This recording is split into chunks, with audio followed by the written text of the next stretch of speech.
Hello friends, चला तर मग आपण आता खाण्याच्या सोड्याविषयी माहिती जाणून घेऊया. खाण्याचा सोडा हा एक जमिनीत प्राप्त होणारा क्षार आहे. पाकिस्तानात सिंध विस्तारात खाण्याच्या सोड्याची पैदास होते. तो साधारण पांढऱ्या रंगाचा असतो. 2. सोडा हा कडधान्ये लवकर शिजवण्यासाठी तसेच गाठिया, भजी, वडे वगैरे जिन्नस हलके होण्यासाठी वापरला जातो. 3. खाण्याच्या सोड्याने स्वयंपाकघरातील मसाल्यामध्ये स्थान मिळवले आहे. मुलांच्या किरकोळ दुखण्यातही सोडा म्हणजे रामबाण औषध आहे. 4. सोडा जड, तिखट, स्निग्ध व थंड असतो. तो वायूचा नाश करतो.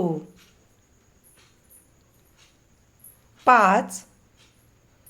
सोडा व गूळ एकत्र करून ते अंगावरील दुधात कालवून लहान मुलाला पाजले असता उलटी होऊन कफ निघून जातो.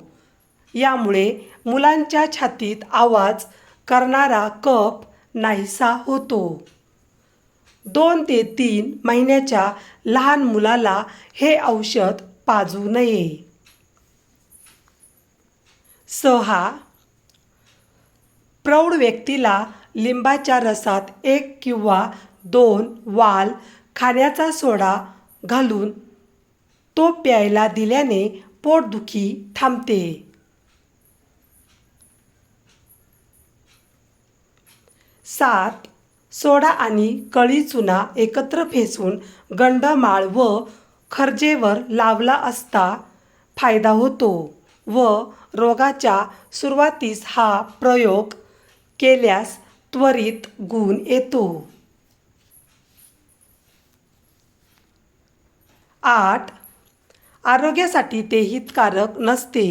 यास्तव सोड्याचा क्वचितच वापर करावा. व्हिडिओ पूर्ण बघितल्याबद्दल खूप खूप धन्यवाद. चला तर मग पुन्हा भेटूया अशाच नवीन व्हिडिओमध्ये.